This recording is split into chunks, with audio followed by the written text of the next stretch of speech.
এর মধ্যে এই ধারণাকে জন্মাইয়া দিল যে মেয়ে সন্তান মা বাবার জন্য, সমাজের জন্য অভিশাপের কারণ।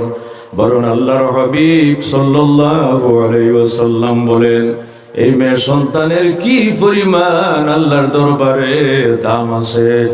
ছেলে সন্তানেরও দাম আছে, মেয়ে সন্তানেরও দাম আছে। আল্লাহর হাবিব বলেন, যখন কোনো ঘরের মধ্যে কোনো মেয়ে সন্তানের জন্ম হয়, আল্লাহ সুবহানাহু ওয়া তাআলার দুইজন ফেরেশতা এই ঘরের বাসিন্দাদের জন্য দোয়া করতে থাকে। আরো জোরে বলতে হবে সুবহানাল্লাহ। এই যে মেয়ে সন্তানের জন্ম হইলে যে তাদের জীবনের একটা অভিশাপ মনে করতো, কোন কারণে? এটা জ্ঞান না থাকার কারণে, ইসলামী জ্ঞান না থাকার কারণে। তাই আমার ভাইরা, বর্তমান যুগ, আধুনিক যুগ, এই যুগে কিন্তু মানুষ পার্থিব জ্ঞানের দিকে অগ্রসর হচ্ছে, কোনো অসুবিধা নাই, অত্যন্ত ভালো লক্ষণ। আজ থেকে কয়েক বছর আগ পর্যন্ত জ্ঞানের দিকে আমাদের মানুষের কিন্তু ঝোঁকটা ছিল না, টানটা ছিল না, ঠিক না? জি, আজ থেকে কয়েক বছর আগ পর্যন্ত জ্ঞান অর্জনের দিকে আমাদের মানুষের কিন্তু টানটা ছিল না। এখন আল্লাহর শুকর, প্রত্যেক ঘরে ঘরে দেখা যায় মানুষ তার সন্তানাদিকে সুজ্ঞান অর্জন করার জন্য ব্যবস্থা নিতেছে এবং ব্যবস্থার মাধ্যমে সে জ্ঞান অর্জনের সুযোগ দিয়েছে। সবে বলুন সুবহানাল্লাহ, ঠিক কিনা? এজন্য আল্লাহর হাবিব সাল্লাল্লাহু আলাইহি ওয়াসাল্লাম বলেন, আমি একটা হাদিস আপনাদের সম্মুখে পড়েছিলাম। আল্লাহর হাবিব বলেন, তলবুল ইলমি ফরিদাতুন আলা কুল্লি মুসলিমিন ওয়া মুসলিমা। প্রত্যেক মুসলমান নরনারীর জন্য জ্ঞান অর্জন করা হলো বাধ্যতামূলক। কোন জ্ঞান? বুঝতে লাগবে। সর্বপ্রথম যে জ্ঞান অর্জন করা লাগবে সেই জ্ঞানটি হলো দ্বীন ইসলামের জ্ঞান। আবার বলুন, কোন জ্ঞান? দ্বীন ইসলামের জ্ঞান। এখন আমি কথা বলতেছি না ঘরের যত সন্তান আছে, ছেলে সন্তান সমস্ত হাফিজ হয়ে যাবে, সমস্ত আলিম হয়ে যাবে, সমস্ত কারি হয়ে যাবে। না না, কিছু সংখ্যক হাফিজ হওয়ারও দরকার আছে, কারি হওয়ারও দরকার আছে, আলিম হওয়ারও দরকার আছে। আর এই যে জ্ঞান যেটা আছে, ইসলামী জ্ঞান, কতটুকু আপনি অর্জন করবেন, ইসলামের মধ্যে নির্ধারিত কিছু আলোচনা করা হয়েছে। একজন মানুষ কতটুকু ইসলামী জ্ঞান অর্জন করবে, কতটুকু জ্ঞান অর্জন করবে। দরজার সামনে থেকে একটু অগ্রসর অবসর, প্যান্ডেলের যে দরজা আছে, আপনারা একটু বড় মানুষ যারা আছেন, আপনারা একটু সামনে দিকে অগ্রসর বসেন, ভালো লাগবে আপনারা সামনে, তাহলে একটু ভালো লাগবে। কোন ধরনের জ্ঞান? ইসলামী জ্ঞান। যদি বলুন, সর্বপ্রথমে কোন ধরনের জ্ঞান অর্জন করার সুযোগটা দিতে লাগবে? ইসলামী জ্ঞান। ইসলামী জ্ঞান বলতে হলে আমার যেতে হবে মা বাপ যারা আছেন তাদের উপর সন্তানাদির কিছু অধিকার আছে। যারা মা বাপ তাদের উপর সন্তানাদির কিছু অধিকার আছে। আমি যেখানে যাই মা বাবার মর্যাদা সম্পর্কে আলোচনা করতে মানুষ বলে, কিন্তু আজকে যখন টপিক অনুযায়ী আমি আসতেছি, তখন মা বাবা যারা আছেন তাদের উপর সন্তানাদির কিছু অধিকার আছে। এই অধিকারটা আপনার আদায় করতেই লাগবে। আপনি যদি মনে করুন না, জন্ম দেওয়া আমার কাজ আর বাদ বাকি আল্লাহর কাজ, সম্ভব? আপনি মাফ করবেন, সম্ভব? জি না। আপনার সন্তান ছেলে হোক মেয়ে হোক, জন্ম নেওয়ার পরে কিন্তু আপনার একটা দায়িত্ব আপনার কাছে এসে যায়, ইসলামী জ্ঞান শুরু। এজন্য আমার ভাইয়েরা, দ্বীন ইসলাম এমন একটা ধর্ম যে ধর্মের মধ্যে জন্ম থেকে মরণ পর্যন্ত মরণ থেকে হাসর পর্যন্ত যত সমস্যা আছে সমস্ত সমস্যার সমাধান দ্বীন ইসলামে আছে। জোরে করে বলুন না, সুবহানাল্লাহ। যখন বলবেন একটু জোরে বলবেন। প্রত্যেক সমস্যার সমাধান আছে।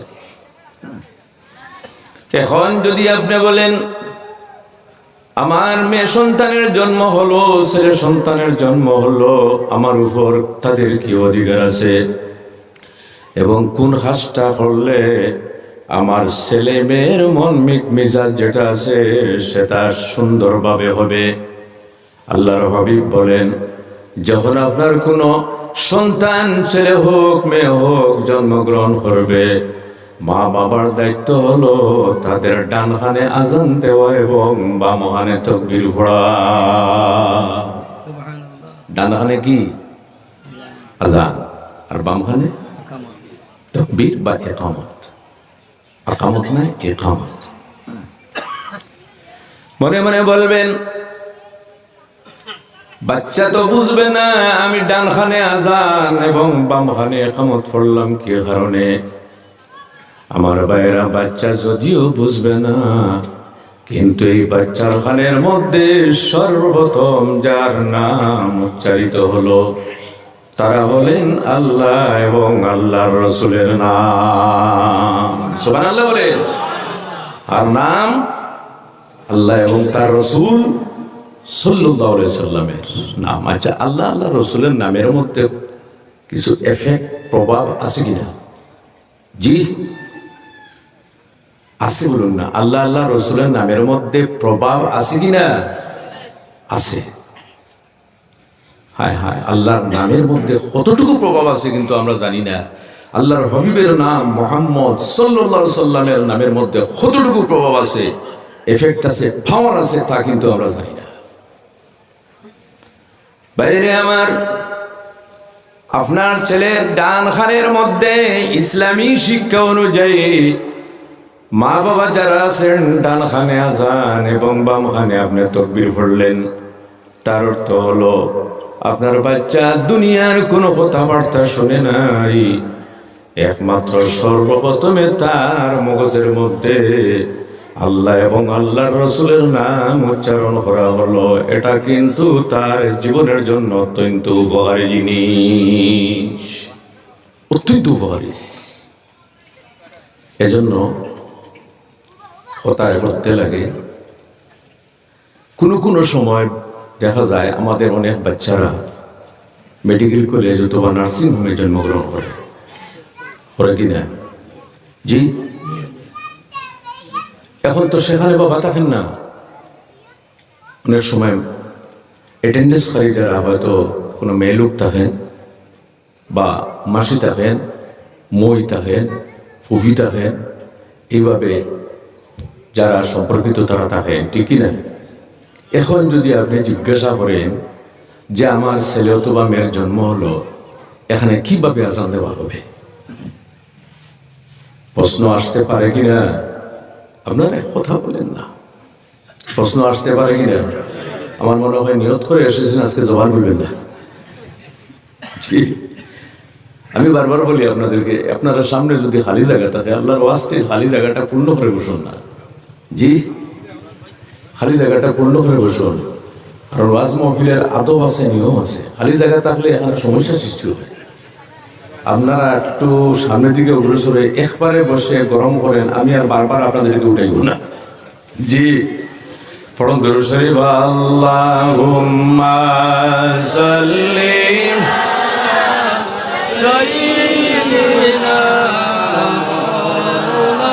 লাইন ধরে নেন, জমিয়া লাইন ধরে নেন, জমিয়া বসেন। ওয়া আলা আলি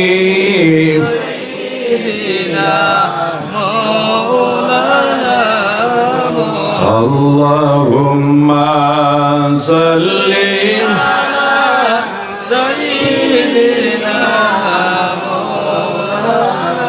ওয়া আলা আলি সাইয়্যিদিনা।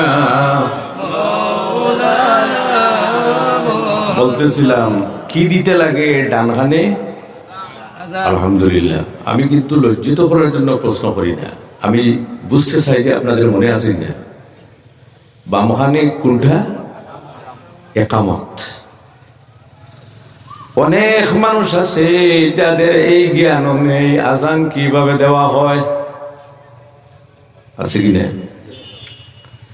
আজান দেওয়া অনেক মানুষ আছে, আমি তাদেরকে মন্দ বলতেছি না, আজান দেওয়াও তারা জানে না, জীবনে কোনোদিন আজান শিখে নাই। নিয়ম ছিল তোমার জন্য, মসজিদের মধ্যে ইমাম সাহেব আছেন, যদি আপনার আজান দেওয়া জানা থাকে না তাহলে ইমাম সাহেবের কাছে গিয়ে আপনি আজানটা শিখতেন, অথবা প্রতিদিন 5 বার মসজিদের মধ্যে আজান দেওয়া হয়। শুনতে শুনতে অনেক মানুষ আছে অনেক কিছু শিখে নেয়, ঠিক না? আজানটা শিখতে লাগবে শুদ্ধভাবে। অনেক সময় আছে কোনো মানুষ তার পড়াশোনার মধ্যে যদি কোনো ভুল থাকে তাহলে আপনি যদি একটু থাকে স্মরণ করিয়ে দিন আবার খারাপ পায়, নিজের ভুল স্বীকার করতে চায় না, এমনও মানুষ আছে কিনা? এটা কিন্তু মারাত্মক ভুল। নিজের ভুল স্বীকার না করা এটাও হলো মারাত্মক এক ভুল। দুই ভুল আছে। কোনো গ্যারান্টি আছে আপনার পড়াশোনার মধ্যে কোনো ভুল থাকবে না? জি, আমি অনেক বছর পড়াশোনা করেছি, আমার পড়াশোনার মধ্যেও বাই চান্স কোনো সময় ভুল হয়ে যেতে পারে, তাতে কোনো ঝগড়ার বিষয় আছে? লজ্জার কোনো বিষয় আছে?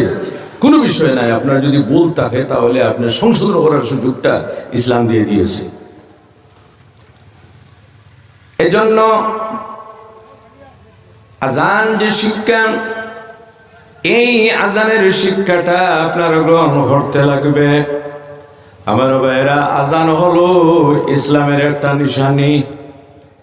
কয়েকটা জায়গার মধ্যে আজান দিতে লাগে, কয়েকটা মৌসুমে, কয়েকটা সিজনে। বাচ্চা জন্ম হলে আজান দেন, ডানখানে আজান বামখানে তাকবীর পড়া হয়। যদি আপনার বাড়ির মধ্যে যদি কোনো জিন্নাতের আসর যদি থাকে এবং জিন্নাতে ধরা মানুষ যদি হয় তাহলে তার ডানখানে আজান এবং বামখানে তাকবীর পড়ার সঙ্গে সঙ্গে জিন্নাত দূর হয়ে যাবে। কয়েকটা জায়গায় আজান দেওয়া হয়। এজন্য আল্লাহর হাবিব সাল্লাল্লাহু আলাইহি ওয়াসাল্লামের ইরশাদ, যখন মসজিদে আজান শুরু হয়, জিন্নাত যখন শুনে জিন্নাতের দৌড় আরম্ভ হয়, জিন্নাতের পলায়ন আরম্ভ হয়।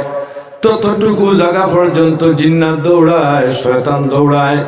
যতটুকু জায়গা যাওয়ার পরে আজানের আওয়াজটা আর শুনতে পায় না। এজন্য ইসলামের একটা নিয়ম আছে।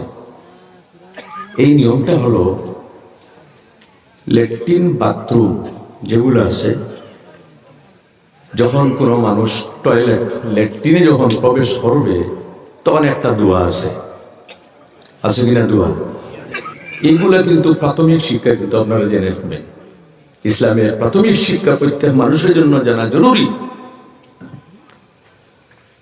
ডেলা ব্যবহার করা সুন্নাত। আপনি যখন টয়লেটে যাবেন, ল্যাট্রিনে যাবেন, যাওয়ার আগে কিন্তু আপনার হাতের মধ্যে ডেলা থাকবে, আপনার হাতের মধ্যে জলে পানির পাত্র থাকবে। যাই হোক, আপনি ঢুকলেন, ঢুকার আগে কিন্তু আপনার পড়তে লাগবে কোনটা দোয়া জানা আছে? জি, আল্লাহুম্মা ইন্নী আউযু বিকা মিনাল খুবুসি ওয়াল খাবাইস। আমার সঙ্গে পড়ুন, আল্লাহুম্মা ইন্নী আউযু বিকা মিনাল খুবুসি ওয়াল খাবাইস। হয়তো আমরা অনেকে অর্থ জানি না, না জানার কারণ থাকতে পারে, কিন্তু লজ্জিত করার জন্য নয়। এর অর্থ কি? এর অর্থ হলো, আয় আল্লাহ, আমি যত খবিস জিন্নাত নরনারী আছে তাদের কাছ থেকে আপনার কাছে আশ্রয় প্রার্থনা করতেছি।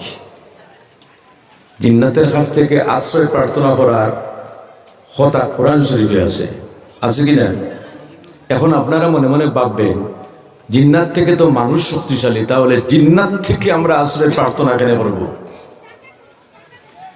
কোরআন শরীফে আছে, যাদের জানা আছে আমার সঙ্গে আপনারা তিলাওয়াত করবেন। আল্লাযী ইউওয়াসওয়িসু ফী সুদুরিল নাসি মিনাল জিন্নাতি ওয়াল নাস। মানুষের অন্তরের মধ্যে যারা কুপ্ররোচনা দেয়, সেই কুপ্ররোচনা তার হারে দুই দল, জিন্নাত এবং ইনসান। এজন্য জিন্নাত থেকে আমাদের আশ্রয় পান করতে লাগে। কারণ এই যে জিন্নাত জাত, এই জিন্নাত সমাজটা হলো অদৃশ্য। আমরা তাদেরকে দেখতে পাই না, কিন্তু তারা আমাদেরকে দেখে। এজন্য আল্লাহর হাবিব বলেন, এই জিন্নাত যে সমাজ বেশিরভাগ বাথরুম এবং ল্যাট্রিনে বসবাস করে। কোন জায়গায়? বাথরুম, ল্যাট্রিনে। তাহলে আপনি যখন দোয়া পড়লেন, দোয়া পড়ার সঙ্গে সঙ্গে সেটা কি হবে? বের হয়ে চলে যাবে। আর আপনি যখন প্রবেশ করবেন তখন কোনো ধরনের কোনো ক্ষতি সাধন করতে পারবে না। সুবহানাল্লাহ। এটা ইসলামিক জ্ঞান, এটা কিন্তু আপনাদের মনে রাখতে হবে। আচ্ছা, তাহলে আমার ভাইয়েরা, বাথরুম যদি আপনার ঘরের ভিতরেও থাকে, তবু কিন্তু আপনি বাথরুমে ঢুকতে সময় এই দোয়াটা পড়বেন। কেননা আপনার ঘরের দরজা যদিও বন্ধ থাকে, আপনার ঘরের জানালা উইন্ডো যেগুলো আছে যদিও বন্ধ থাকে, কিন্তু জিন্নাত যে সমাজ, এই সমাজ আপনার ঘরের মধ্যে ঢুকতে কোনো অসুবিধা নাই। শুধুমাত্র যদি সেটার মধ্যে যদি একটা ছিদ্র থাকে, এই ছিদ্রের মাধ্যমে আপনার ঘরের মধ্যে প্রবেশ করতে পারি। এজন্য আল্লাহর হাবিব সাল্লাল্লাহু আলাইহি ওয়াসাল্লামের ইরশাদ, যখন স্বামী স্ত্রী একসঙ্গে মিলিত হবে, তখন আল্লাহর হাবিব সাল্লাল্লাহু আলাইহি ওয়াসাল্লাম বলেন, সেই সময় পড়াটা হলো বিসমিল্লাহির রহমানির রহিম। এইবার যদি মানুষ এই নিয়ম নীতিগুলা পালন করে, তাহলে শয়তানের কুপ্ররোচনা থেকে মানুষ বাঁচতে পারবে। এখন আল্লাহর হাবিব সাল্লাল্লাহু আলাইহি সাল্লামের একটা নির্দেশ, বুঝতেছেন আপনারা? জি, আপনাদের কোনো অসুবিধা হইতেছে? আল্লাহর হাবিব সাল্লাল্লাহু আলাইহি ওয়াসাল্লামের নির্দেশ, দুইটা জায়গার মধ্যে কোন সময় কোন মানুষ ইবাদত বন্দেগী করে না। যদি আপনার সামনে যদি অগ্নি প্রজ্বলিত থাকে, আগুন জ্বালানো থাকে, ডাইরেক্টলি আগুনের সম্মুখে কোনো মানুষ কিন্তু নামাজ পড়বে না। কবরস্থানে যাওয়ার পরে কোনো মানুষ কবর সামনে নিয়ে নামাজ পড়ে না। আল্লাহর হাবিব সাল্লাল্লাহু আলাইহি ওয়াসাল্লামের ইরশাদ, সাল্লু ফি বুয়ুতিকুম ওয়ালা তাজআলুহা কুবুরা। তোমার ঘরের মধ্যে তুমি নামাজ পড়ো, ইবাদত বন্দেগী করো, কোরআন তিলাওয়াত করো, এবং তোমার ঘরকে তুমি কোনো সময় কবরস্থান বানাইও না। ঘর কবরস্থান না বানানোর অর্থ হলো, যে ঘরের মধ্যে ইবাদত বন্দেগী করা হয় নাই, ফরজ নামাজ মসজিদের মধ্যে পড়া হলো উত্তম, পড়া হলো নিয়ম, আর নফলি ইবাদত বন্দেগী ঘরের মধ্যে করা হলো উত্তম। যদি ঘরের মধ্যে সুব্যবস্থা না থাকে, তাহলে মসজিদে করতে পারেন, কোনো অসুবিধা নেই। আল্লাহর হাবিব বলেন, যে ঘরের মধ্যে নফলি ইবাদত বন্দেগী করা হয় না, যে ঘরের মধ্যে মেয়েরা আছে ইবাদত বন্দেগী করে না, পুরুষেরা কোরআন তেলাওয়াত করে না, আল্লাহর হাবিব বলেন, এই ঘর এবং কবরস্থানের মধ্যে কোনো বেশম নাই। যেভাবে কবরস্থানের মধ্যে নামাজ পড়া হয় না, এইভাবে যে ঘরের মধ্যে ইবাদত বন্দেগী নাই, কবরের সমতুল্য হয়ে যায়। গতিকে আমার ভাইয়েরা, আল্লাহর হাবিব সাল্লাল্লাহু আলাইহি ওয়াসাল্লাম বলেন, তোমাদের ঘরের মধ্যে তোমরা নামাজ পড়িও, নফলি ইবাদত বন্দেগী করিও। নফলি ইবাদত ফরজও মানুষ পড়ে না, আর নফলির কথা বলতেছি আমি। জি, আছে কিনা অনেক মানুষ, আপনাদের কথা বলতেছি না, আল্লাহর ওয়াস্তে মাফ করবেন। ফরজ পড়তেও মানুষ রাজি হয় না। এই আমি গত কয়েকদিন আগে এক জায়গায় একজন জেন্টলম্যান মানুষ, আল্লাহ ওর কবরকে জান্নাতের টুকরা বানিয়ে দে। সবে বলুন আল্লাহুম্মা আমিন। দুনিয়ার থেকে বিদায় নিয়ে গেছে। আমাকে বললেন, হুজুর জুম্মার দিন আপনি 1 ঘন্টা আমার স্কুলে এসে আমার ছাত্রদেরকে ইসলামিক জ্ঞান সম্বন্ধে কিছু আলোচনা করবেন। আমি বললাম, আমার তো স্কুল আছে, আগে তো মাদ্রাসা ছিল, হতো হাই স্কুল, আমি কি করব? আচ্ছা, আপনি আপনার মসজিদের সামনে আমার একটা দায়িত্ব আছে তো না? আমি বললাম, আপনার স্কুলের সামনে তো এই যে জামে মসজিদ আছে। বলতেই উনি